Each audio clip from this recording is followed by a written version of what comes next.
I'd like to welcome you to the regular meeting of the Kingman City Council on Tuesday, June 15th, 2021 at 5 p.m. Could we have a roll call, please?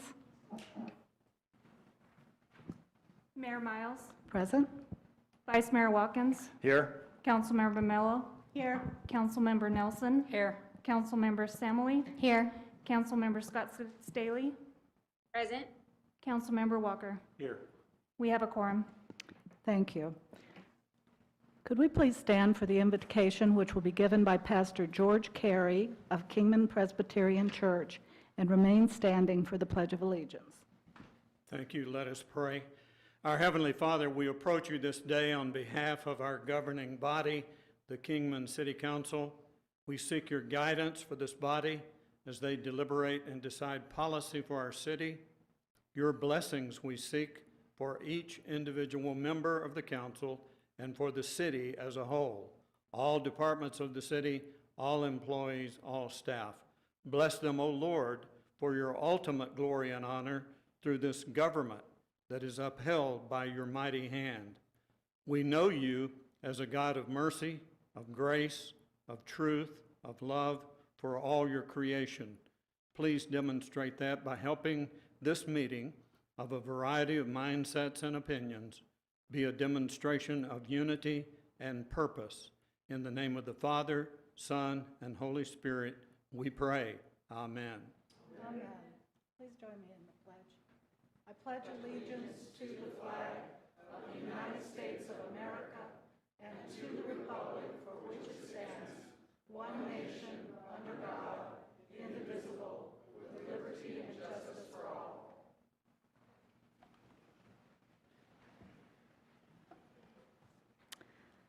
Our first order of business is the call to the public.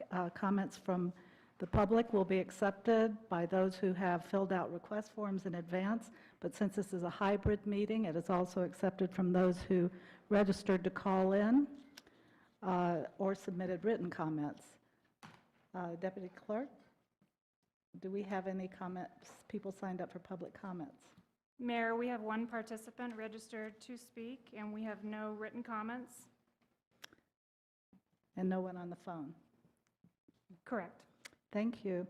Okay, who has signed up to speak? I have Sean Savage from Kingman. Mr. Savage, would you like to address the council? Yes. Madam Mayor and fellow council members, we have a situation with our schools. I'm not sure if you're aware or not, but the drinking fountains were shut off all year long at the schools. They did not open in August, they opened in September. And in September, we kind of, let me introduce myself. I'm the administrator for the Moose Lodge.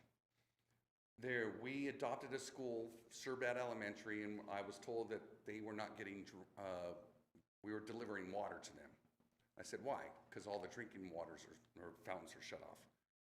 And I go, is it just that school or is it all the schools? So it was all the schools. In the course of that, I said, we need to bring it to a higher level. Over the course between September and August, we delivered 5,130 cases of water to 12 schools, including Valentine. That did not include August and December, January. There was a month they were shut down as well. So we spent, or raised, I should say, $9,690 to deliver water. And the members of our lodge deliver that water on a regular basis. And the schools were ecstatic about it. They used every drop of water. Minus those 2 months to do what we did, it would cost little over $13,000. I plead to you, are the fountains going to be shut off again? And if they are, we're willing to do it. If the lodge or the council will vote on allocating additional funds to the school district for bottled water and not charging the students for the bottled water, that would be great.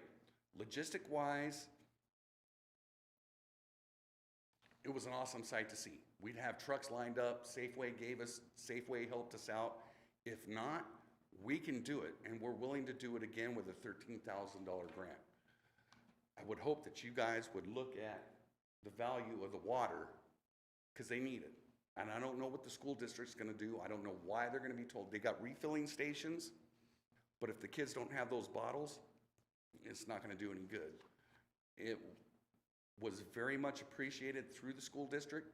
They gave us a little plaque for that, but calling the schools every time we delivered water, you would not believe the thanks they gave us for doing that. So I'm pleading to you, we gotta figure this out, because the kids are a little more immune to the COVID than us adults, but they need water. You know, we all grew up drinking water fountains. They don't have them. So you have our pledge from the Moose Lodge to continue this if we get your help and whatever you guys decide. But I wanted to bring this to your attention. Thank you, Mr. Savage. Oh, I almost got shut off. And thank you for your lodge's service. Thank you so much. Members, the public needs to understand that the council really can't respond to call to the public, so we'll continue with the meeting. Consent agenda is next, and all matters listed here are considered to be routine by the City Council and will be enacted by one motion. There will be no separate discussion of these items. If discussion is desired, that item will be removed from the consent agenda and will be considered separately.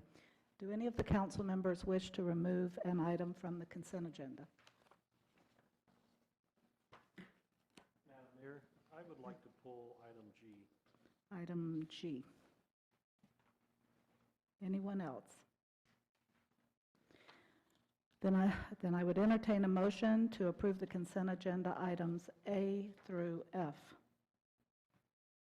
I'll make that motion. Thank you. Just a second. I second it. We have a motion and a second. All in favor, aye. Aye.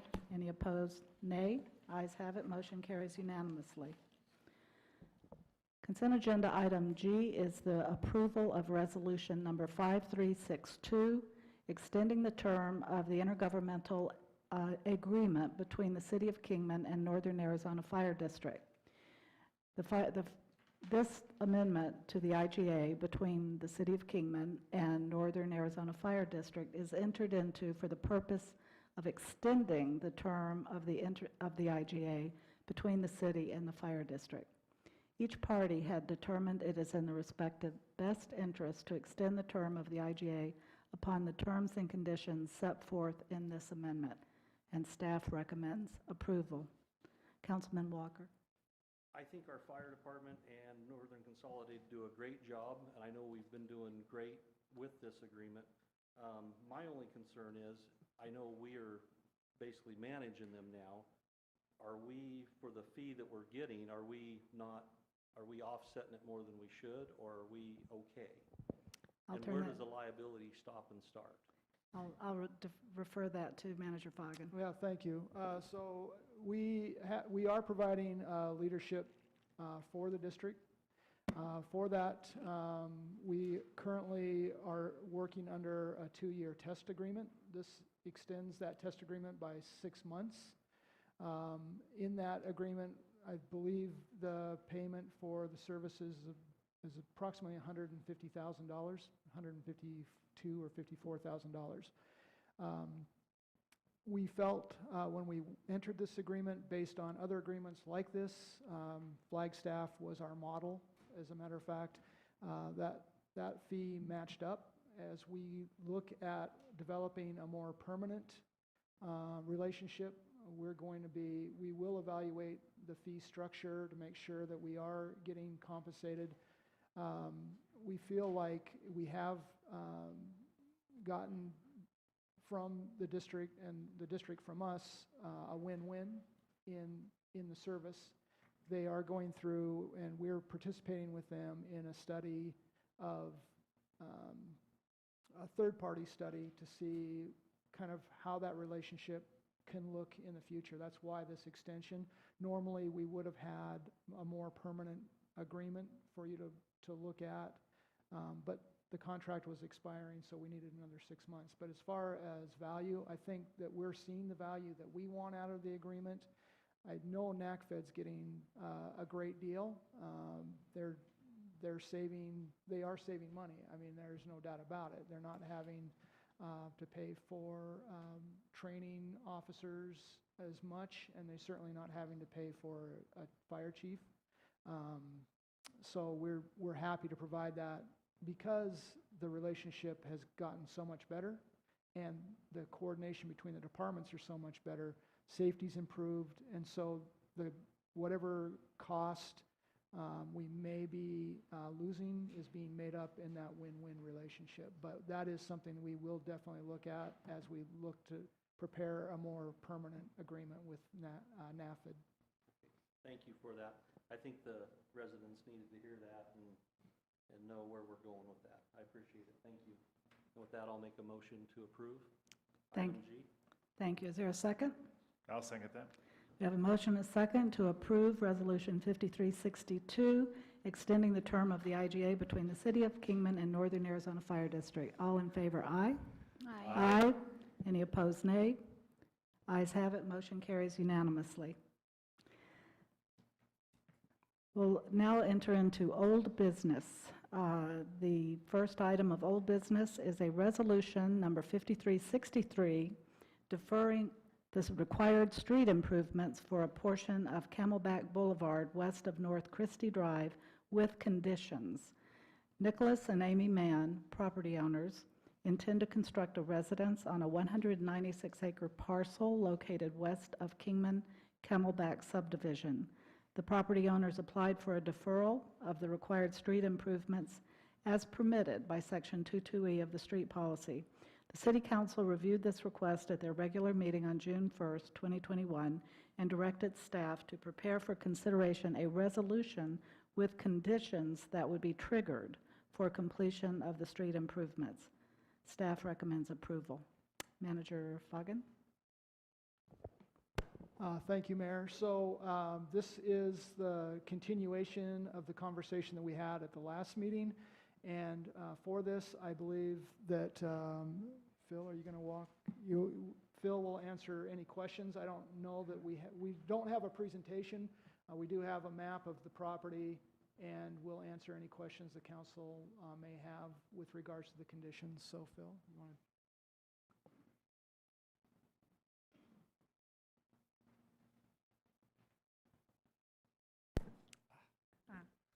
Good evening. Good evening. Just to walk through the conditions that are listed in the resolution. Basically, the condition is we would only allow a single home to be built on the property and related accessory structures.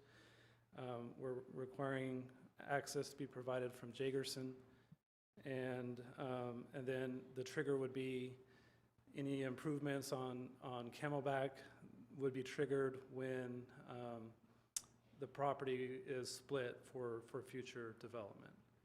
And so we feel like with these three conditions that it would address the need if they wanted to develop the property further, the street improvements would then be triggered for that particular street. So I'm just here to answer any questions if there are any. Does council have any questions? Thank you. Then I would entertain a motion on resolution number 5363.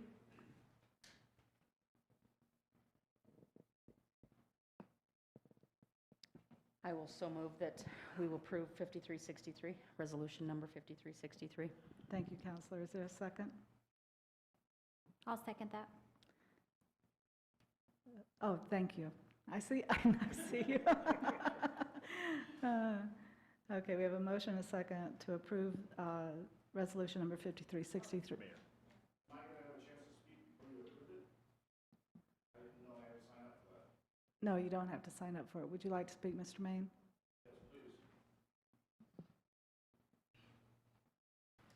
Good evening. I agreed to all the other conditions, but I also emailed Mr. Ruggles. I had spoke to him about a different wordage of one of his conditions. On paragraph 3, where it states that that parcel number, if I was to divide it or split it in any way, that it would be triggering the street improvements. So under your ordinance, under the City of Kingman's ordinance, I'm allowed to split a property 3 times without it creating a subdivision. If it goes to 4, then it's a subdivision. So my suggestion for a wordage of the conditions would be that if there was obviously if there was any split that bordered Camelback, that it would trigger that, or if I was to create 4 parcels. But I don't see, it's a huge parcel, and if I was to create one more parcel on, say, the other side of Jaggerson, where it's 500 or 800 feet away from Camelback, I don't see why I should have to come back and spend another 1.5 years doing this again just to create that 3rd parcel that I'm legally allowed to. So if it's not approved with the different wordage that I like, then I would just not like it to be approved, and I would go back and split a parcel along Camelback so that I'm not building on the parcel that borders Camelback. I'm more than willing to back out and say, no, I do not approve this. I'll vote that we do not approve Resolution 5363 because I think the wording that Mr. Ruggles has put in place is proper. Because we're concerned about making sure that all of the development occurs there properly. So I say that we Okay, go with what so- he has in place. Thank you, Counselor Nelson. So at this point, we, I guess we just have retracted the amendment and second. I don't think we have to vote on that. We just, or do we? No, you would not vote on it if Counselor Nelson is She's retracting her. withdrawing. Mhm. So the motion is withdrawn, and do I understand there is a... I can make a Are motion there any then. questions, or does anyone want to talk with ask Mr. Maine anything further? Mayor, I do have a question. So what you're saying is that you would, if the decision is made not to approve this resolution, or you're withdrawing the request to approve the resolution, that you would just split that parcel, and then you would come back with the Jaggerson part? You would split I still plan it? to build our residence in the same location. Okay. But what I don't want to do is improve Camelback 17 or 1,600 feet of road for one residence. So the only way to get away from having to ask for a deferral for those street improvements and other stipulations is to split at least an acre parcel along Camelback that I never build on, because it's all drainage anyway. If I split a parcel along Camelback and I'm not ever gonna build on the parcel that borders Camelback, then under your ordinance, I'm not legally entitled to improve Camelback. Okay. So do we really need to put him through all of this? I mean, if he's going to, after this meeting, if he's going to take the time to split the parcel, get that approved, just so it works around this, do we really need to put him through that, or can we just change the wording? 6 meetings I've been to for water service.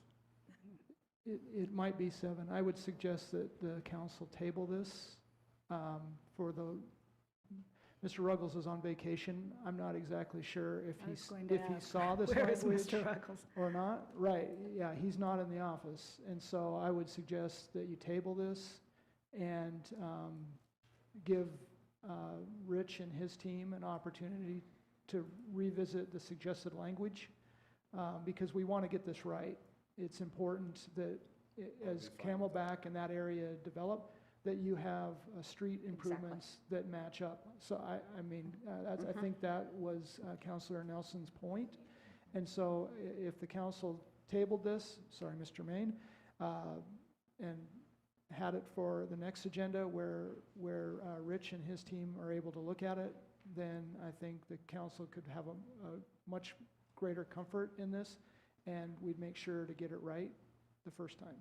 I agree, because when the council defers things that are required, that's already a big step. And there really needs to be a cause, because we have been dedicated, this council has been dedicated to making sure improvements happen with development. So I would support tabling it until Mr. Ruggles is here. I'll make a motion to table. We have a motion and a second to table this item, and all in favor, aye. Aye. Any opposed, nay. Item is tabled. Thank you. The next order of business is a public hearing on development fees. Arizona Revised Statute 9463.05 allows a municipality to assess development fees to offset cost to the municipality associated with providing necessary public services to a development, including the cost of infrastructure, improvements, real property, engineering, and architectural services, as well as financing and professional services required for the preparation or revision of a development fee, including the required land use assumptions and infrastructure improvements plan. After receiving public comment at the March 23rd, 2021 public hearing, Council did not make modifications to the land use assumptions or the infrastructure improvements plan and adopted them at the May 4th, 2021 Council meeting. Tonight marks the next step in the development fee adoption process, which is to hold a public hearing to receive public comment on the development fees being recommended.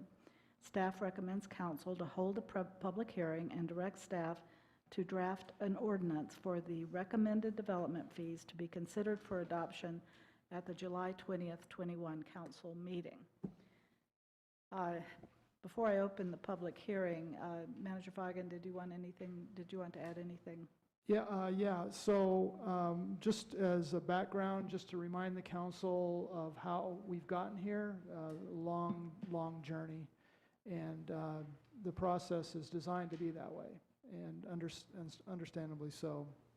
I just want to point out that back in 2019, council had asked Tina and me to look at revenue options and opportunities and bring those back. We've looked at and we've done polling of our citizens on property tax, sales tax. Of course, we've been looking at different fees, and one of the fees that was missing from our revenue stream was impact fees, or development fees, if you will.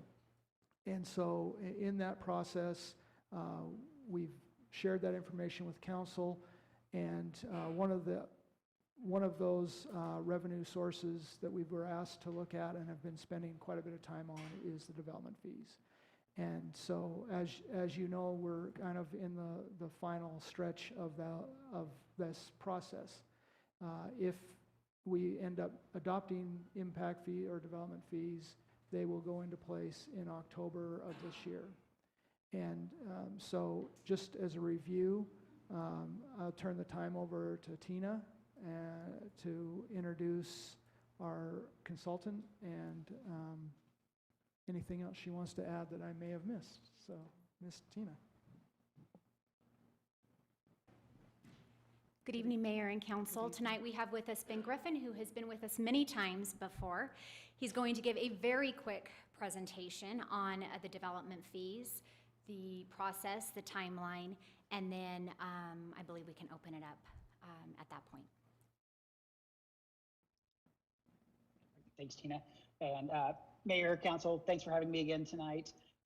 You've seen this multiple times at this point. As Mr. Fagan mentioned, if you choose to, you may adopt the development fees on July 20th. If you do adopt those on July 20th, they would become effective on October 4th. And what you can see on this final slide, that's just the fee summary. This is what you would be adopting at the next public hearing.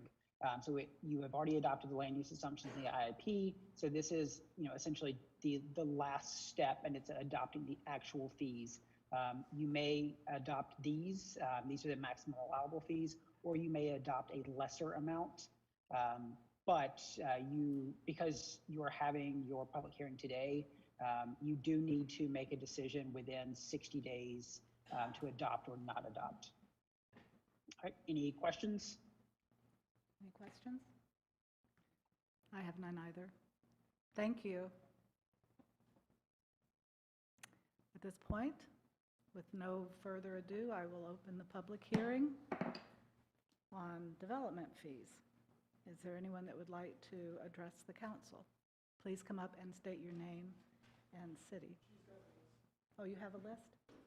Madam Mayor, we have 6 people signed up to speak this evening. The first is Leanne Smith.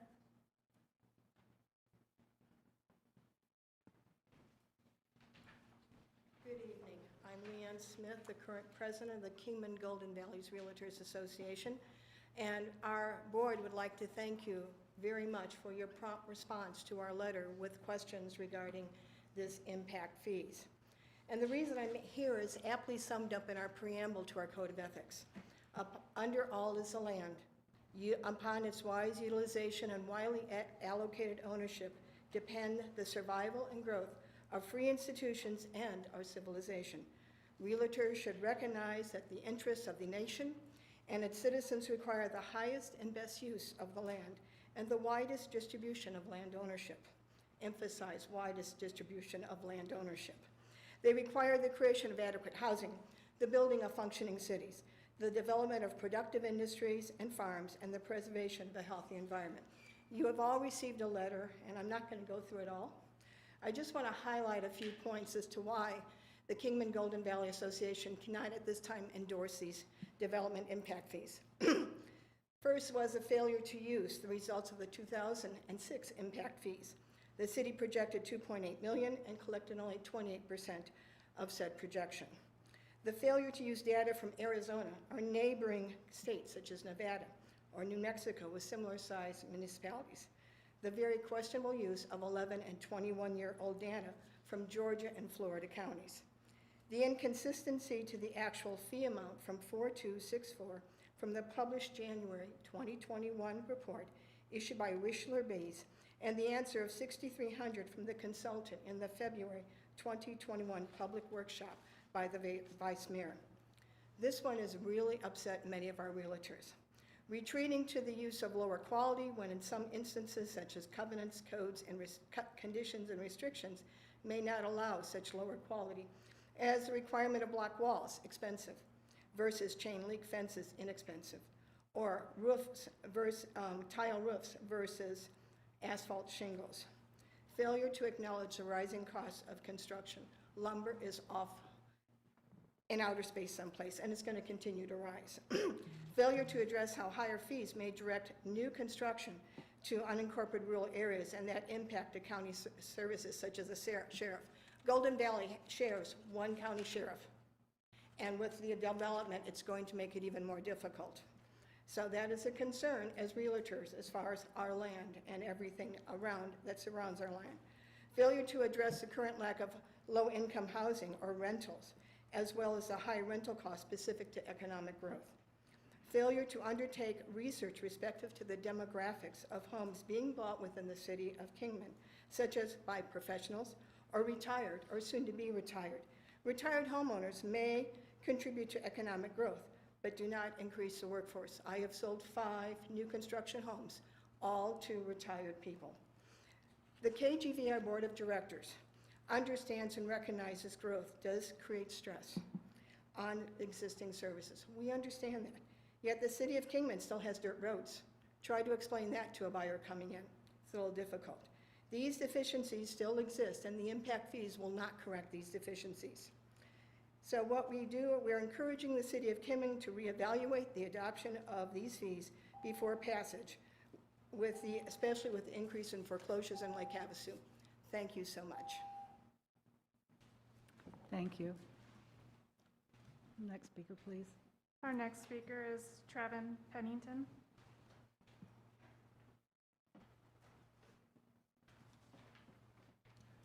Hello, my name is Trevin Pennington. I'm employed at Engel Homes. I live here in the city of Kingman. You guys have a tough job, thankless job, and I appreciate you guys. You guys put in a lot of hard work on this. I would just say that what you're voting on tonight is part of the equation. There's other parts of this equation. And yes, costs have gone up. I'm not going to come up here and complain and preach to the choir about prices. They're going up. This will cause prices to go up. Raising sewer rates will cost prices to go up. Raising water rates. All of these things are balls that we're juggling in the air. So I would just ask you to consider it's not just this, it's all of that combined and what effects that has to our local economy and local economies. And then I would ask that, it looks like we're well on our way to getting an impact fee. And I would just ask that that be administered fairly. And I have no reason to believe, Ron Foggen has assured me that this is going to be different than last time. And just moving forward, when all of our pet little projects, like our pet little 501(c) that we just love, and they come in here and they want to get an exception to impact fees, we're going to have to do the right thing, and we're going to tell them no. Right? I mean, and that was a hard thing in the past for some of our elected officials to do. And thank you. Thanks for the time. Thanks for listening. Thank you, Mr. Pennington. Oh, I just said thank you. Our next speaker is Ron Jewett.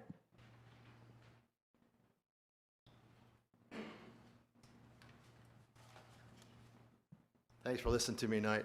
Since I spoke at the last meeting, I've become a marked man, and I've been asked to be here again tonight to kind of reiterate some of the things that people have talked to me on the phone, on emails, at Home Depot, and at Walmart, and I didn't know I'd be so popular. Like I said, I've sat where you sat. I've been there. I know what you're going through. I've been on 3 economic development committees, and on those committees, we faced impact fees. We did, and we did it as a committee. We didn't pay for a high-power guy to go out and do the numbers for us. We did it on ourselves, and which you probably have a lot more information than we gave to our city council. But what we came up with on doing our surveys and our work over months and months is, first of all, we never did it with a town that didn't have property taxes, which is amazing to me. I didn't realize we didn't have property taxes until this became an issue. It's like, there's no property tax here? Anyways, and the number we always came up with to start with was 20% of the permit fee. And I'm not sure exactly what the permit fee is here. I don't know what it is. I kind of have an idea, but I'm not sure. But that's the number we came up with as a start, as 20% of the permit fee, to start with the impact fees, to make it, because you have to have impact fees. When you're a growth, anyone who understands city law, when you're in a growth, you really need to, unless you have really high property taxes, and we have none. That's another comment that people ask me. They say, well, what can we do? Well, you're trying to raise about $1 million a year with the impact fees. I get it. So for 10 years, you'll have $10 million, which will help you pay for all the infrastructure and all the things you have to do, which is a good number. It's a really good number. And I did the math. There's probably, to be conservative, about 1,500 parcels of land in town. I'm sure that's real low. But if everyone paid $200 a year, just $200 a year, property taxes, that'd be $3 million a year. Over 10 years, you collect $30 million, plus the impact fees, so the people who are moving here are also contributing to the growth of the town. Something to consider. The people, I've talked to literally hundreds of people since I've become a marked man. I haven't had one person that has land here that says they wouldn't pay $200 a year. And I realize you have to do it on a percentage. Property taxes due on a percentage, but it's how you present it. When you explain what the money can do and what it can be done with that $3 million a year, they're all for it. So just something to consider. I mean, I appreciate where you're at. I've been there. I don't want to go back there. I've been, as I know, I don't want to put my foot in that bear trap again like you're in, but it's a tough place to be. But something to consider is 20% of the permit fees is what we used, and I think you can get passed. I don't know what it takes in Arizona law, but I think you can get it passed on a ballot from what people I've talked to. You could probably get a real low property tax. And I said $200. I know it'll be higher for some people. It's based on the amount of the property they own, but somehow you can get as low as you can, where your average is $200. That's $3 million a year. Every year it comes in. You don't have to worry about it. You might have a bad year on sales tax, and you have that, then it hurts your budget. That's money you can always count on every year. So thanks for listening to me. Thank you. Our next speaker is Tyler Engel.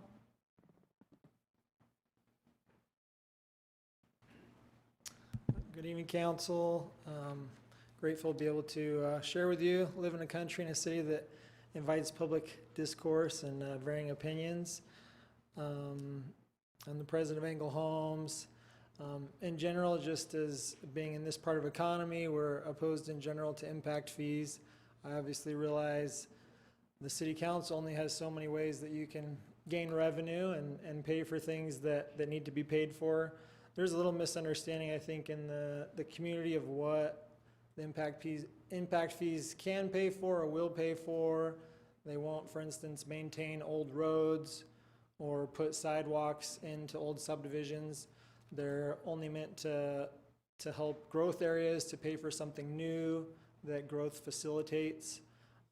And so it does make some sense for new construction, residential and commercial, to contribute to some of that more than what they maybe already do. We would encourage you to weigh out the negatives of increasing the costs. Already, we build about half of our homes in the county, half in the city limits and half outside the city limits. And there's already around $3,000 or $4,000 cost difference now with the sales tax and development costs. So the city is more expensive to build and sell a house than it is in the county. So if we were to adopt these or all of this, then that would make that differential even larger and maybe push our customers and therefore the developers and builders to be incentivized to build more outside, because the customers gravitate to a lower price point, obviously.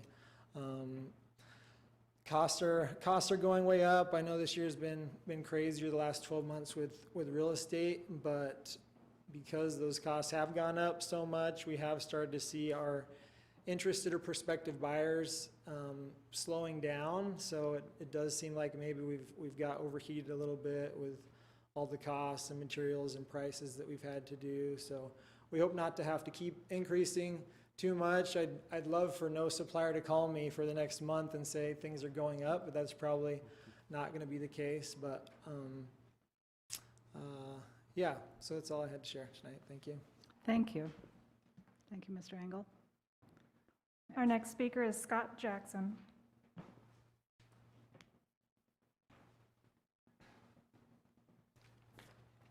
Mayor, council members, thank you for allowing us to come and share our opinions. I sent you an email that kind of talked about pricing, so I don't want to talk about that a whole lot more and the headwinds that construction is facing, but I did want to just talk about something that we may see if we do see the impact fees implemented as an unintended consequence. This is only one piece, but we also have the sewer water impact fees that are in the range of around potentially $3,000. And as Tyler mentioned, there's a difference in sales tax between the county and the city. And if you add everything together, it does come close to $10,000. But that's not even taking into account the differences in development costs. So there's a difference in what's required in the county and the city. So there are also, it's more expensive to produce a new lot in the city than the county. And so what I'm afraid of, we have a national builder that currently builds in the county. They've built over 100 homes and are expanding. So it's not just what I want to do with the company, what Tyler wants to do, what Engel Homes wants to do, but what the market may force us to do. If we have competitors that are just across the street that can sell a house for $10,000 or $15,000 less, then it's going to be difficult to convince a customer that it's worth it to pay that impact fee, to be able to pass that along, which has been insinuated by that's what builders can do. So one thing we may see is a shift to building into the county, and the revenue that we're hoping to get, because we want Kingman to grow and we want to be able to improve things. But we may see less revenue than expected. And I think it's been mentioned that in the past, when impact fees were implemented, they didn't see all the revenue that they anticipated or had factored out. And we already have one project that we had planned in the city of Kingman that we wanted to develop new lots, acre-sized lots. And because of development costs, these impact fees, it's really not feasible with that project moving forward. And so it may just push us outside of the city. And I know that it's been brought up by I can't pronounce the name of the consultants, but they say that there are studies that show that it doesn't affect growth, but as also previously mentioned, those are 11 and 20-year-old studies from Florida and Georgia, and so I don't think it's a perfect example where you have the county and the city of Kingman so close together with neighborhoods on either side. I think we may see that push and not really get the revenue we're hoping for. Thank you, Thank you Mr. for your Jackson. time. Thank you. Our next speaker is Josh Ott.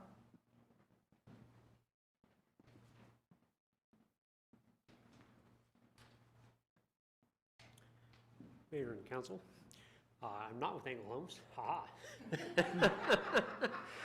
I am up here to address you. I actually did not think it was going to get this far, but I did want to mention that we are very opposed to the impact fees.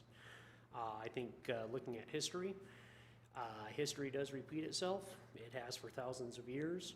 I think a lot of the points that have been brought up already are most likely going to repeat as they did before. I think it's going to impact our growth. I think it's going to impact the money availability of the city of Kingman. The last time they came through, we lost quite a few commercial projects in town. They went to Bullhead. Every time I go to Bullhead, which is once or twice a week right now, I run into people from Kingman giving Bullhead sales tax. In the last, 12 years, 13 years, that would be millions of dollars the city doesn't have. I really would suggest we think about this a lot more. At this current economic cycle, I don't think this is a prudent time to add taxes to growth. Thank you. Thank you, Mr. Ott. Is that the end of the list? Correct. Is there anyone else in the audience that would like to address the council? This is a public hearing. Please, Mr. Savage. Just out of curiosity, what percentage are the impact fees going up? Mr. Savage, this is not, I do not have the answer to that, and this isn't a forum for discussion. This is a period to comment, but Okay. we'll take that question into consideration. And also, until it's decided, no one knows anyway. Okay, anyone else? Yes, Ms. Birch, please come up.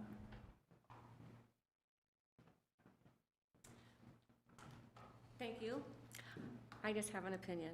Okay, who are you and where do you? I'm Jennifer Birch. I actually live in Golden Valley. And I can only say from based on the economy over the last year and a half and people unemployed and money, trillions of dollars being spent by our government, that we're looking at potential disaster as far as housing is going to pretty much do what it did in 2008, maybe 1980, which was really bad. So I think that in order to manage the impact fees that are going to impact the cost of development and housing and the customer, because they do have to pass on some of that to the customer. I think that reality is right now we're looking at a 5% inflation rate so far. And so I think you have to take that into consideration when you decide on these impact fees, and you may want to revisit what you can do to make them more reasonable for the city limits so that you can also get your infrastructure fixed, but also allow people to continue working and building. So that's just my opinion.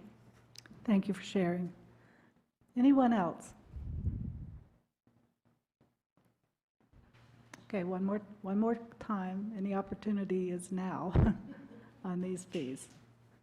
Okay, I'm going to close the public hearing. And I'm sorry. Now this becomes an item for council to discuss, and because the staff have asked that that we direct them to draft an ordinance, or at least they have recommended, for these to be considered for adoption in July. So there will be a vote required, but I'd like to open it to discussion first, or any further questions for staff. Mayor, I have a question, actually, but maybe I should have asked that during public hearing to one of the people that was talking, or can we? We can't ask. Can't talk to them? We Okay. can't talk to them. Mr. Jewett did bring up a point. He said 20%. I think from when he worked on a council before, and he said 20% of permit fees is what I heard, I think. Is that what you guys heard? We all heard? Okay. So I was just wanting to, that was one thought that was brought out.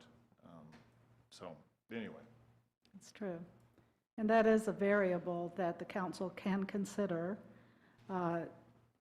The fees that are presented as the analysis are the top fee that we can assign based on the analysis. And this started, what, a year and a half ago? And all of these things that have been done because the legislation requires it. Correct. In order to get to this point. And so that incremental cost of expanding services was factored into every aspect of city services that we provide, and the incremental cost that analysis resulted in these fees. And so we cannot go higher than these. The council can decide to go lower, but the assessment has been evaluated and been subject to public hearing already, as have the land use assumptions and the infrastructure required. So all of those are pieces that led to these numbers.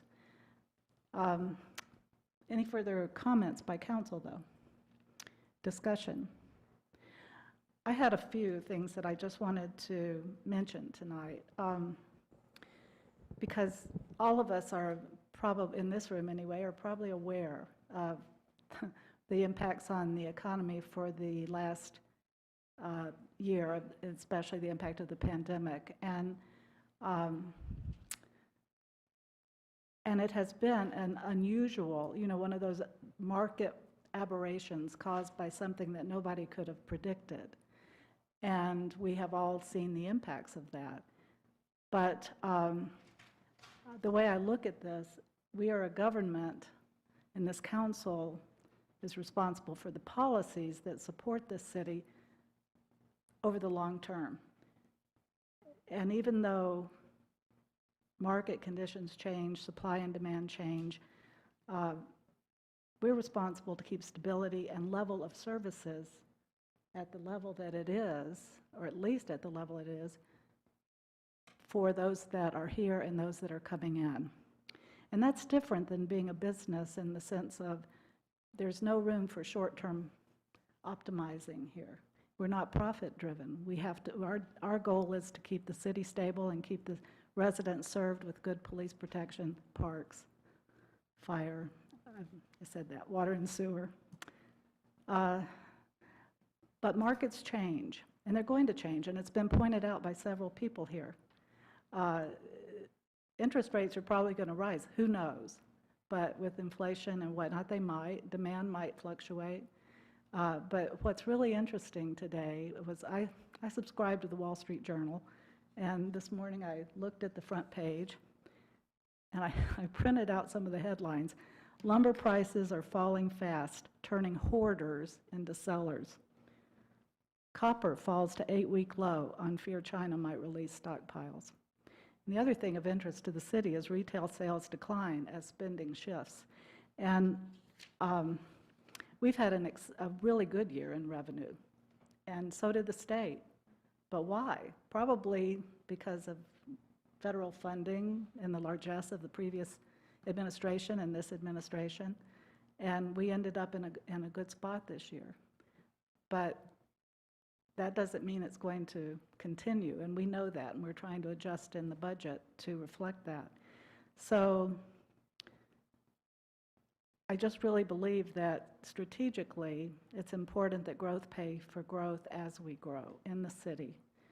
And I recognize the truth and the fact that it's maybe less expensive in the county. But I think that there will be people willing to pay a little more to live close to the amenities of the city.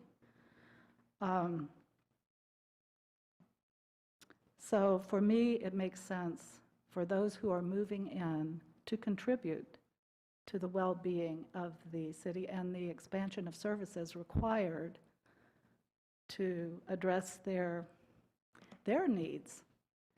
And I know that's not immediate, that's not like, okay, lumber's high, copper's, it's not immediate, but it is certain that we are going to have to provide those services. And that is a long-range reality. And we're going to have to increase and expand those services as growth happens in the city. So for that reason, I still am inclined, and truly, the comment about property tax spoke to me, and if I had my choice, we would have a diversified revenue stream, and we would have a small property tax, and then we would have that safety net that if sales tax fall, that we still have a steady income. But we don't have it. And the best we can do is hope that we can get it by a ballot measure. And maybe this council will decide to pursue that. Well, that's a different discussion. But I certainly agree with that individual. So that's really my thoughts on it. And with respect to affordable housing, there are property fees or impact fees associated with multi-unit housing and other things. But again, that's just part and parcel of growth, and multi-unit housing takes a lot more level of service. So that's just kind of where I stand on it, and still open the floor to any. Councilor Mello, did you want to speak? Yeah, I did. Our community is growing, and we are going to need more police, more fire, parks, roads, new roads, and I just think, I'm hoping that we can find a place, and this can be a small piece to take care of that. Councilwoman Steele had said at one point, we can't continue to kick that can down the road, so I hope tonight we can find a place. Thank you. Councilor Nelson. Thank you. My suggestion is maybe the number we're looking at the 4,200. I completely understand as a business owner where our developers are at. I get that. But I also understand completely where we are at as a council. We have to make a rough decision today, one way or the other. Is there a happy medium? If we don't have to do, I mean, maybe we find a middle ground instead of actually saying we want to do it at the 42. Why don't we look at it and say, let's go halfway through there? I mean, it's not blasting them right off the bat, which I think is fair. It's not fair for them to get all of that thrown at them. Why don't we look at half of that amount? It's healthy, that's 50%. That's a pretty large chunk to give away as lack of better words. That's all I've got right now. It's a suggestion, something for us to consider. Madam Mayor, I kind of agree with what Councilmember Nelson just said, but we also have to remember we are, I believe, still in the state of an emergency due to the pandemic, and to add more cost when our lumber cost, our wire cost, I mean, everything is elevated. And we don't know, you know, like you said, sales tax is up, and that's because of the government assistance that's been handed out. Is that going to keep coming to us? Is our revenues going to stay up? If we implement these fees, are we going to lose sales tax dollars? You know, I'm more worried about the commercial than I am the residential. Because here we are trying to promote 2 off-ramps. We want commercial growth. I think we really need to look at this hard before we do it. But I agree with maybe looking at, 50% or 30% of the 4,200 if it's going to happen. I mean, I was here when it was here before and it didn't work. And history will repeat itself if you don't pay attention to history. Well, we have no council members that were here in 19 when you guys talked about this. We had no staff members that were still in admin when we had them before and got rid of them, I do believe. I think everyone's retired. So we're repeating what we've already done here, and it didn't work. I think I didn't follow. When you say no one's here, you mean from As when in, the we have last new- time, we- the we last, have new admin, we have a new finance director, we have a new city manager. since, Since since we got rid had of them. property, impact fees Since we before. had impact fees when they went away in Okay. 2010-ish. You know, early on in this discussion, I got an email from someone that I know, and they said, what did you do with those impact fees? What did the city do? And you're right, I wasn't here when they had them before on the council. I was sure in Kingman. But, and I sent that question directly to Manager Foggin. And within 24 hours, I received a list to the penny of where every dollar went. And they were from Director Moline. And they were all used on things that we associate with impact fees. They were used on some park amenities, some streets for development in the new growth areas, fire equipment, other things that were all associated with exactly what we're talking about here. So when I got that list and I shared it with the person who had asked, I don't know if that changed that person's mind, but it made me feel really good that our city could turn around in 24 hours and give a breakdown to the penny of where every penny went. And I feel like the city is very responsible with its funds. I think we are responsible as a council in maintaining a solid, conservative budget that protects the city and yet helps it grow. But we also know that there are a lot of areas where we need additional revenue. And they're on the books, they're on the capital improvement projects list for 3 years, 4 years, 5 years. And as we talked about last time, one of those is a fire station. And these incremental fees would contribute to that fire station. It wouldn't cover the cost because impact fees can only cover incremental cost, not the total cost. So, but we talked about that, and that $1 million toward that fire station would help on a $5 or $6 million facility. And we're really just asking as a council, if we pass this, to say, look, people who are moving into this wonderful city, and you get the services that are just extraordinary for the size of our city especially, share some of the costs, buy in a little. And it's not, it sounds like a lot, but housing prices, as you know, are going up, and there's no guarantee they'll stay up.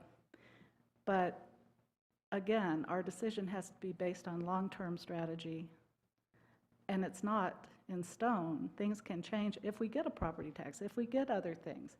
If the revenues, you know, change, they can be looked at again by another body. But for now, it seems to me like an appropriate long-term strategy to put these into effect and help this city address growth, and growth paying a little bit for growth. Okay, what else? Mayor? Yes, Councilor Staley.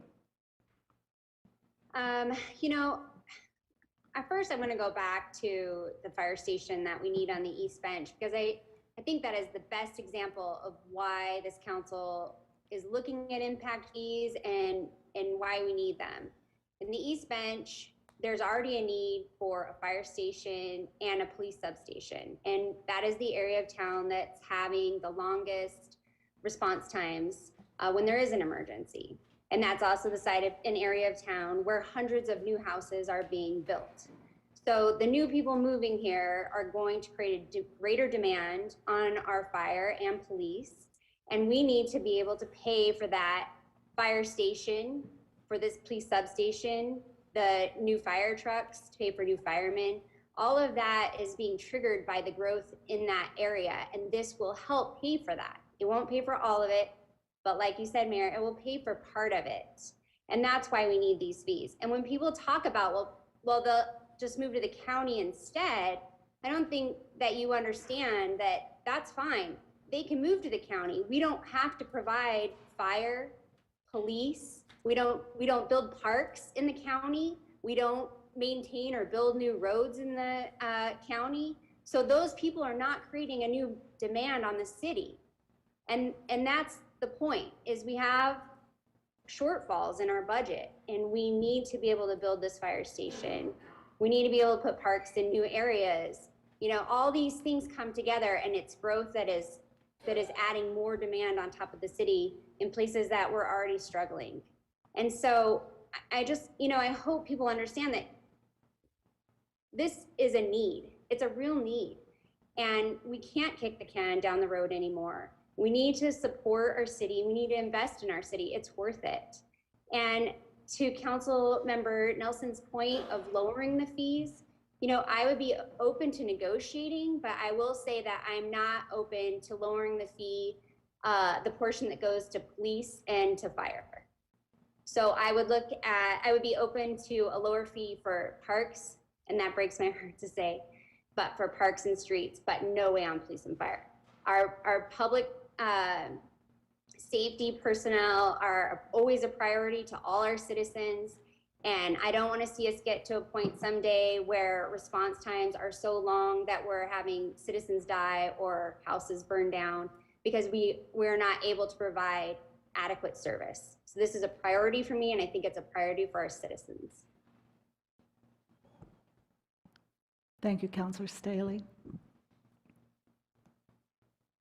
Well, that is a really interesting and good thought. I hadn't to look at the individual types of service associated with the fees to negotiate. I think that's probably a good going-in position. I have a question for Manager Foggin. Does the level of the fee have to be determined this evening by the council in order to suggest? It does. Yes, ma'am. Okay, we are there.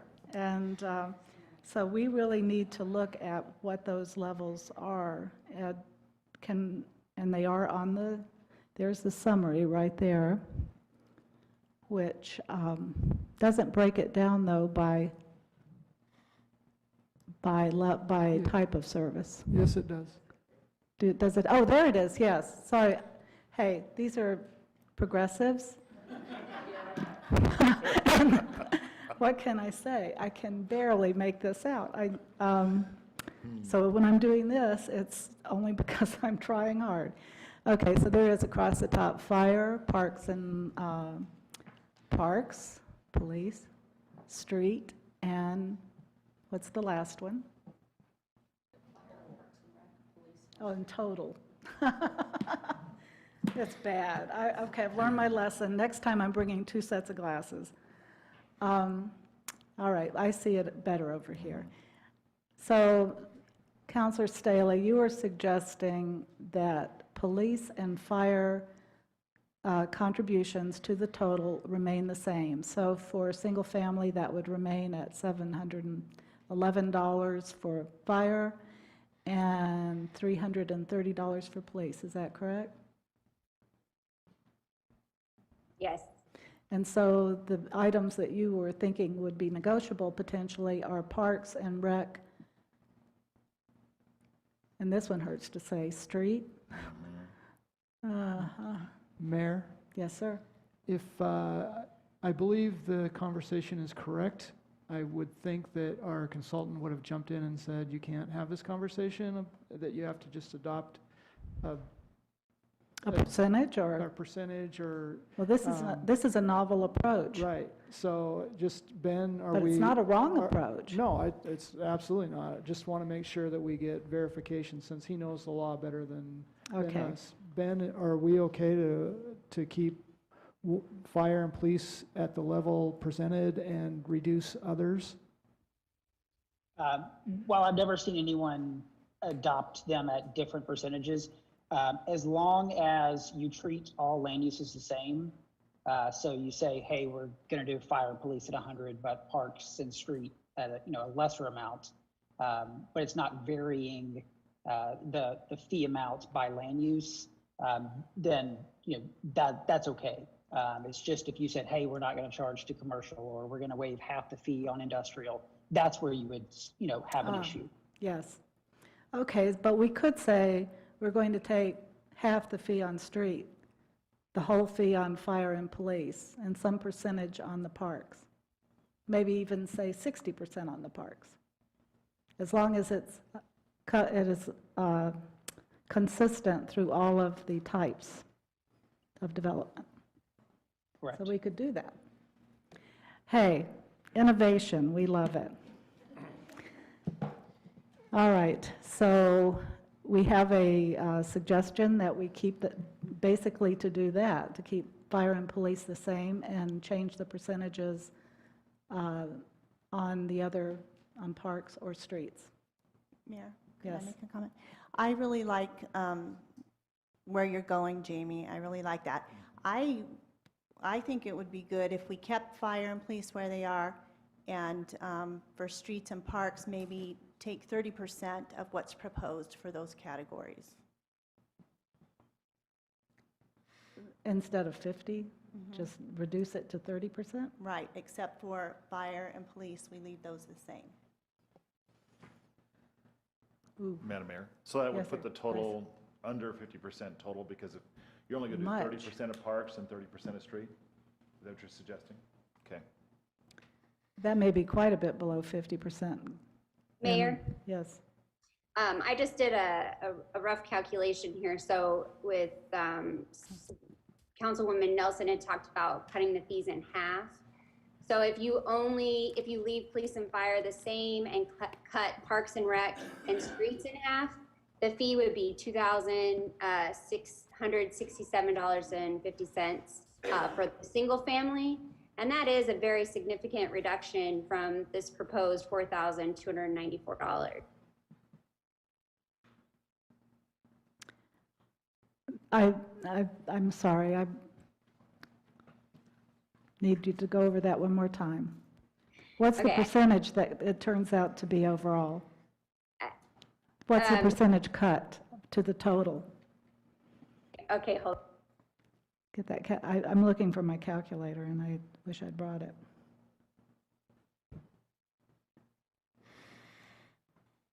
Another approach that to us actually doing numbers up here would be to agree on a overall reduction of 50% and say fire and police stay the same and the other two are reduced appropriately by staff to reach 50%.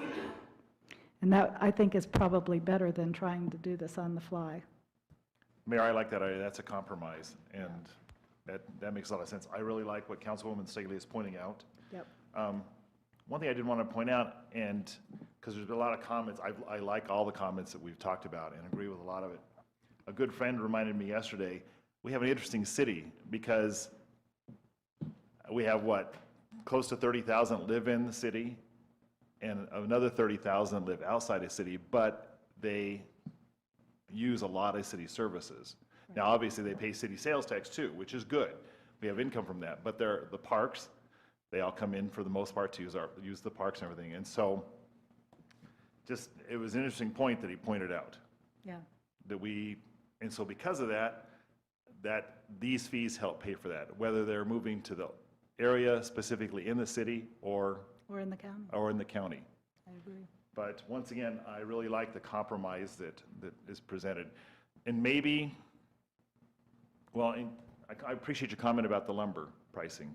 And I did some homework today too and checked on that. And of course, they are starting to drop, which is a good thing. And hopefully they'll continue to drop. But compromise, I think that's really what we need to do. I do too. And so let me make sure I think Director Molina is saying we could do that. But basically, the direction to staff would be to keep police and fire the same and to adjust parks and streets so that the total overall is 50% less than what is listed there. And she is saying yes. So, Madam Mayor? yes, sir. Can we also maybe put in there that we reevaluate in 2 years and see how this has affected our income, and then possibly at that time raise it up? I think that's a really good suggestion. Or I if we think have that- to, or if we have to do away with it. In other words, we have to be open to both sides of it. Right, and 2 years from now, would be really appropriate, because we'll be a little distanced from all this that has happened, churning that's been happening this past year, and market instability. You know, I'll make this final comment about lumber, because it was fascinating today. They had a video on it. One of the causes of the lumber price going skyrocketing was not just COVID, but it was hoarding, lumber hoarding. And I thought of toilet tissue.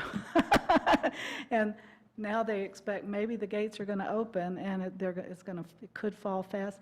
No one really thinks it's going to be pre-pandemic levels. But again, 2 years from now, all of that will have worked its way through everything, and we'll see where the home prices and the citizens' growth and everything is. So, is that a motion?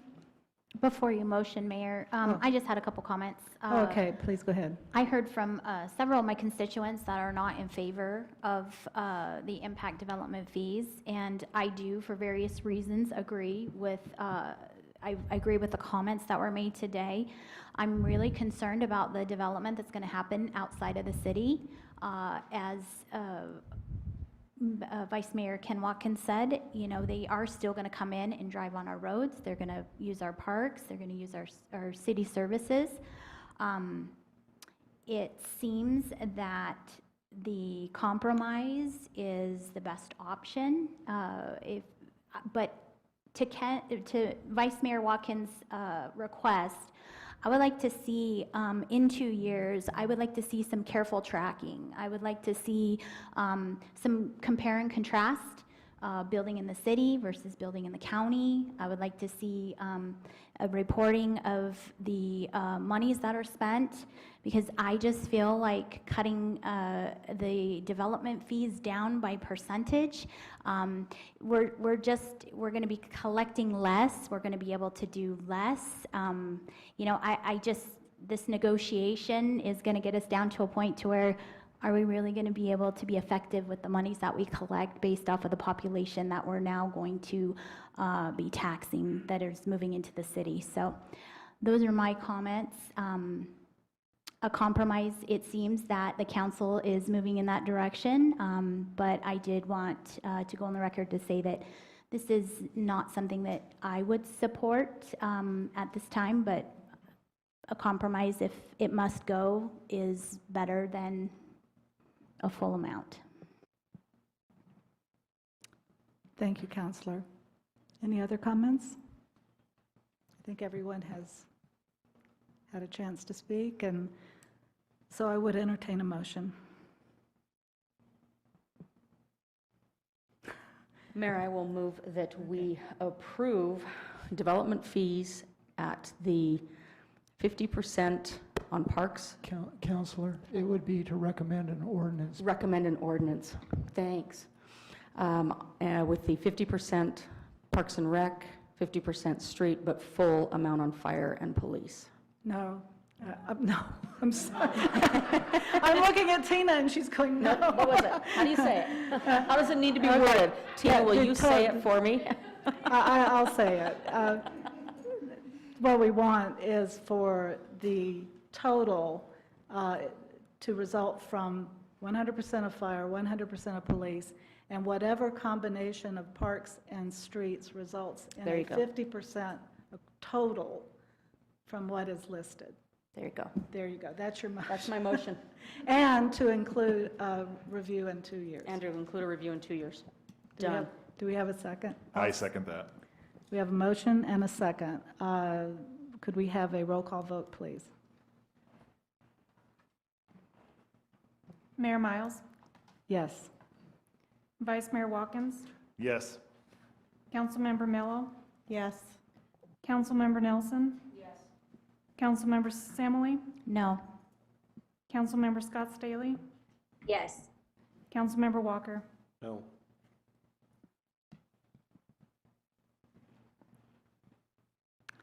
I think it was 5-2, so ayes have it, and motion carries. Thank you, everyone. That was a very good discussion. an innovative outcome. We'll move on now to new business, and the first order of new business is a public hearing and consideration of Resolution 5358, authorization to submit applications and implement CDBG projects. The City of Kingman is eligible for and intends to apply to the Arizona Department of Housing for a Community Development Block Grant for Emergency and Transitional Shelter Funds in the amount of $2 million for Project 6, Veterans Transitional Housing. The project is expected to be completed in June of 2023. As required by Department of Housing and CDBG regulations, the City Council must conduct this public hearing to solicit comments about the proposed projects. Any comments or suggestions received at this time will be taken into consideration and, if necessary, will be included in the CDBG Emergency and Transitional Shelter application. Staff recommends approval. Manager Fagan. Thank you, Mayor. Maybe a little bit of background on this, because it's not normally time that we would talk about CDBG. So you may be wondering kind of why, and usually we're talking about doing handicap accessible sidewalk projects. That's what we've been doing with our CDBG. So earlier this year, I received a call from the state folks, basically had indicating that they had some rural CDBG funds that they had been given as part of the CARES Act money, and that they were looking for and hoping to identify rural communities that had CDBG projects, and they happen to know about this project. And in those conversations, I was introduced to Denise Bishop, who is a consultant for WACOG, and has spent pretty much her entire career dealing with CDBG, which means she's got her sainthood in heaven. So, yeah, it's, working with the feds and CDBG and the rule changes and all that is just, my hat's off to her, because I couldn't do the work. Anyway, so this project landed in the City of Kingman for our veterans facility. And with that, they needed a sponsor. They have to follow CDBG rules, and that means that they need a city to be a sponsor. So as much as I didn't want to have to do anything with this, they needed us, or they couldn't move forward. So tonight I want to introduce Denise Bishop, who is basically going to take care of this project and walk you through what the project is and whatever CDBG requirements and the state requirements are to be able to accept this money. So Denise. Hello, my name is Denise Bishop. I am a consultant for the Western Arizona Council of Governments. I've been doing CDBG for almost 30 years now. I help other communities that don't have capacity, such as Quartzsite, Parker, La Paz County. I'm working in Bullhead on their home program. This, the state actually called to see if I could help with this as well. It's CDBG CV1 funds that are specifically for transitional housing or shelters that deal with COVID. And the whole idea of it is to help prevent the spread or infection from COVID. This project would consist of the building that's there on 315 Oak that was purchased by Jerry Ambrose, the Jerry Ambrose Veterans Council. They own the building outright. It would be using the money to rehabilitate it to 25 living quarters, 8 offices. There will be meeting rooms, a kitchen.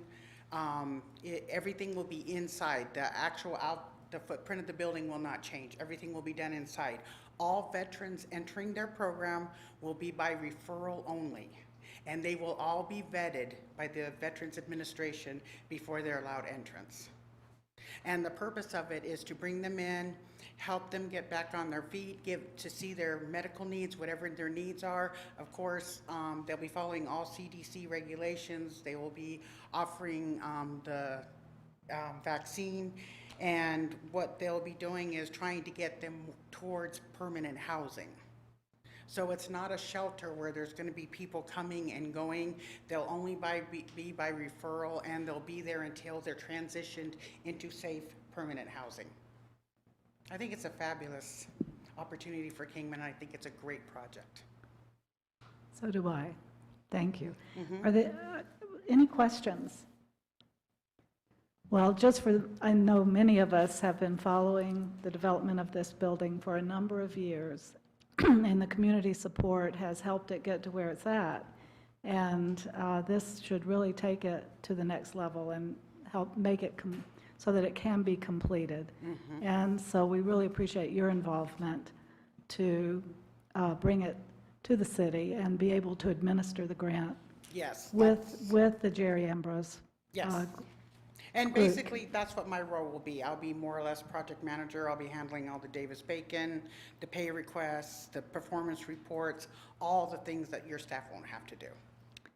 Yeah, that's really important because there's a lot of work with grants. So, okay, any other questions from the council? Public hearing, Mayor? Yes. Yep. We'll move right into it. This is a public hearing regarding the approval of an application for the CDBG Emergency Transitional Shelter Funds. Is there anyone signed up? Madam Mayor, we have 2 people signed up to speak this evening. The first is Casey Farrell. I am only here if you have any additional questions, council, on any programs or anything that we're offering. At this point, I think we don't have any, so thank you for being here. Next. Next, we have Pat Farrell.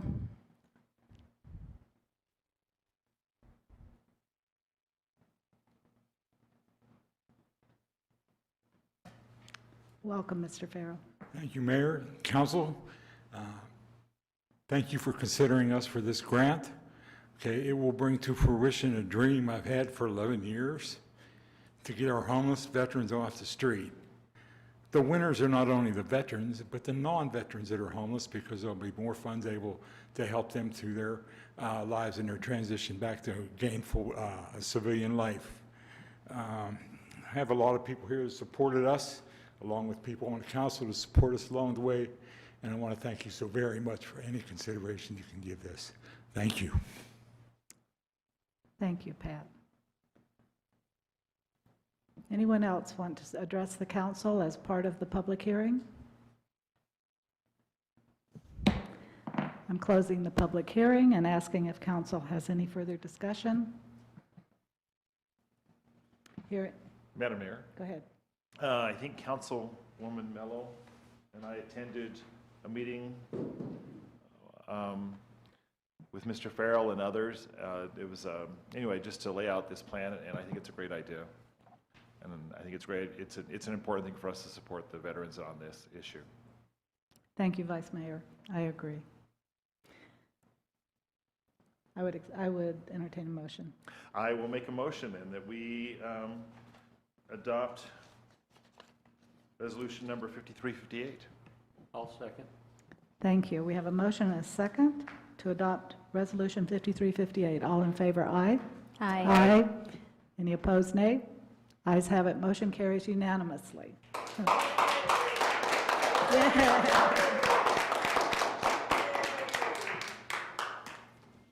Thank you.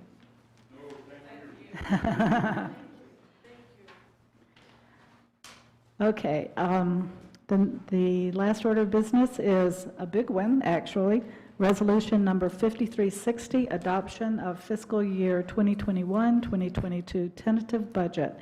This budget reflects no changes from what was presented at the May 25th budget work session.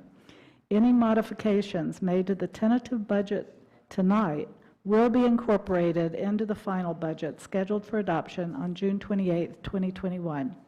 This tentative budget sets a ceiling on appropriations at $274,220,619. This essentially means the final budget adopted on June 28, 2021 can meet but not exceed the amounts adopted with this resolution. The tentative budget is within the state expenditure limitation as modified by permanent base adjustment, and staff recommends approval. Director Moline. Thank you so much, Mayor and Council. Good evening. So tonight is the adoption of the fiscal year 21-22 tentative budget and the 5-year capital improvements plan. And I want to thank you very much again for the very clear direction that was given through goals and priorities through the strategic plan, and then the goals that were identified and the priorities that were identified in February as well. And I think it made it very helpful for staff as we drafted the recommended budget. So thank you so much. And there are no modifications that needed to be made this year because of that. And so tonight, just as the mayor shared in the summary, we set the ceiling on appropriations with the adoption of the tentative budget at $274,220,619. There can still be modifications made prior to the final budget adoption, but it must be a reduction in appropriations, certainly not an increase in appropriations. And so staff is recommending that Resolution 5360 be approved this evening. If it is approved, we will hold our final budget adoption on June 28th. Any questions? Thank you, Director, and thank you so much for all that you and your team have done with City Manager Foggin to just create a great budget for us to approve this evening, or a tentative budget for us to approve this evening. Thank you. It's truly exceptional work. I would entertain a motion to adopt the tentative budget for fiscal year 2021-22. I'll make a motion to approve Resolution 5360. I'll second it. We have a motion and a second. All in favor, aye. Aye. Any opposed, nay? Ayes have it. Motion carries unanimously. Yay. We should applaud for that one. Yes, it is. We have no department reports tonight, so we'll move on to announcements by mayor, council member, city manager, and these are limited to announcements, board and commission liaison reports, availability and attendance at conferences and seminars. Manager Foggin. Thank you, Mayor. I've got a few things for you. Just a reminder, there is a ribbon cutting that I believe all of you have been invited to, and that's for the new fire station for our NAFID partner, and that is Wednesday at noon. If you did not receive an invite, if you want to just drop me a text or an email, I think I saw it go out to all of you, but if it didn't hit your email, let me know and I will get you the details. It is noon Wednesday, and I can't tell you the address because I can't remember it, but let me know. The other item Ms. Tina just covered with you is we have a special council meeting on June 28th. That is Monday morning at 8 a.m. That will be basically a virtual meeting to approve the final budget. Please make sure you add that to your calendar. I think Annie's already sent it. It's probably sitting on your calendar already. Just as a reminder that the final budget will be adopted in that special meeting. I also want to thank everybody, my team, for putting on the Department Expo last Thursday. And I want to thank the mayor and council member Mello for coming. I don't know if I'm missing anybody. I don't remember anybody else showing up, but of course I was walking and talking to people, so maybe I missed you. But I want to thank your support, and we had a good turnout. We would like a better turnout next year, which we're planning on doing, and I have some ideas on how we're going to do that. But the expo is definitely something as part of our strategic plan, and the efforts of connecting with the community and communicating what great services that have been discussed in this meeting are being provided by all the departments, not just the ones that are supported by development fees. And then finally, before anybody starts asking me, there are 4th of July fireworks planned for the fairgrounds at our regular time and location. So looking forward to the 4th and shooting off fireworks only at the fairgrounds. Or at the fairgrounds, yeah. We don't want any fires, enough of that around the state already. But we will be offering that as a community benefit. So want to welcome everybody to come and wherever you enjoy watching them, from your house or near the fairgrounds. So that's all my announcements. Thank you, Mayor. Thank you, Manager. Councilor Walker. Cherish? Oh, my gosh. I can't Down at see the you. kids' table, down at the kids' You're going to have table. to get me back in the middle somehow. Can I get a so higher can chair, please? We can have everybody up here. Seriously, it's a problem. Okay. It is a problem. Councilor Family. I just wanted to comment, I did attend the ribbon cutting for the Wagon Wheel Trail, and what a project. I was blown away. I was so sad that I could not hike that day, but I did get a personal invite by Mike Mearsman, so I will be taking him up on that, and he can be my personal tour guide, because it was a great day. It was full of energy, and kudos to everybody that worked on that project. It was nice for Kingman, so I was very grateful to be there. Thank you. Thank you. Nothing. Councilor Nelson. Hello, I have Hello. one. So I know that we are doing our league, Arizona League, at the end of August. I hope all of you enjoy. I'm going to stay here because I have a third grandbaby arriving that particular day. So Really? I'm going to miss out. Sorry, guys. You lucky. How wonderful. Well, we'll miss you. I do plan to go, and it's always a good conference. But let's continue. Councilor Mello. Councilor Staley. Just one thing this evening, I wanted to let everybody know that we have an opening on the Historic Preservation Commission, and we're looking for a qualified candidate who cares about our rich history and is interested in helping us preserve that. Thank you. Vice Mayor. Thank you, Mayor. Really, I have nothing, but I do want to say I did forget, but I'm sad that I was not at the City Expo because it sounded like it was a great time. Manager Foggen had told me about it, but I had a prior commitment. But once again, I appreciate, it's a way to show off the city departments, and it's a great thing. So I truly appreciate that. Thanks. I'll just add my compliments to the city for putting on such a great expo. And it is an opportunity for everybody to learn about the departments. They put so much effort, every department. And just walking around, you get to see the traffic control lights for the intersections. You can see the fire trucks. There's stuff for everybody. And they play games, too. And the Economic Development Department had a great game, and I won something. I think I got a stress ball. Maybe not. Anyway, I'd just like to thank the city for that, and also add my thanks for the wonderful ribbon cutting at the park, the wonderful work there. And the Conservation Corps person was so delighted about the work. He said it was a privilege to work with the city to improve that trail, and look forward to working on Phase 2. The only other thing I have is that the address for the ribbon cutting tomorrow is 2600 Northern. And I will mention that the Tri-City Council, which many of you attend, has submitted a letter to support the downwinders. The downwinders are the people who were exposed to radiation through the above-ground nuclear testing, and there's been a big concerted effort by the county and by our federal delegation.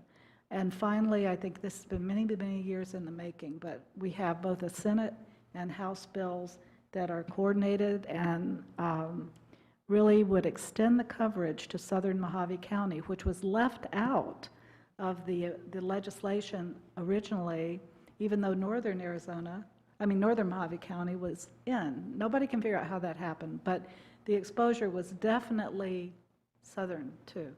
So I'm hoping, and I know we all are, that all of this support from all the cities, from the county, to our federal delegates and to the president will result in that amendment taking place, so that we can get some opportunities for all people who were exposed here to be eligible for the compensation. Those that are suffering from it, suffering health effects. So I think that's all I have right now. And so, is there anything else on the agenda? Council requests for I see tonight, I remembered. Madam Mayor? Yes. Actually, last week, our mayor asked me to represent her, and with Tina and Melissa from our finance department, we were able to go down to the Mojave County Water Authority meeting with the cities from the county, all the different cities in the county. And we were reminded again of the water shortage that we are facing. Now, especially with levels of Lake Mead and what's happening for those cities down there. But it reminds me also that we need to make sure we are doing what we can as a city to conserve water. I know we have recharge wells that are in works and that kind of stuff. But I wanted to ask Ron, are we doing any kind of advertising or public announcements to push water conservation? I'm not allowed to comment on that. Yeah, we but could I'll make be that an happy- agenda Can we make item. that, can we get a report on that from staff for a future meeting? Yep. That'd be Thank a you. good idea. Sorry about that. No, that's a good idea. Anything else? I do. Yes, Councilor Nelson. In the area of Hillcrest, between Stockton Hill and Western, we're getting a lot of semis that park on both sides of the road, and they're going into Planet Fitness. Don't know if they're working out or showering, but they go up Hillcrest, and I've seen them flip a U-turn on Lindsay, right on Hillcrest, just a 53-foot truck, flip a U-turn and come back.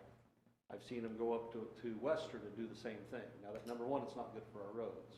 Number two, when you have semis parked on the north and south side of Hillcrest, you can barely get one car through there. So I don't know if maybe staff can look at this. Maybe let's make it parking only on one side, or what we can do to try to control this. But it's out of hand. And I live in that neighborhood, and all the neighbors are just bitching. They're complaining to me. Excuse me. Dina, you're a bad influence. But I'm getting ready to give them Ron's They're phone number, disgruntled. but- They're disgruntled. But I'm going to shoot out a lot about that one. So Please I do, and we will add that to a future report. Okay, Perfect, perfect. Thank you. Anything else? Council. Okay. Then I have nothing for that, so at this moment, I'd entertain a motion to adjourn. Do I'll make that motion. I have a second? I second it. All in favor, aye? Aye. Meeting's adjourned.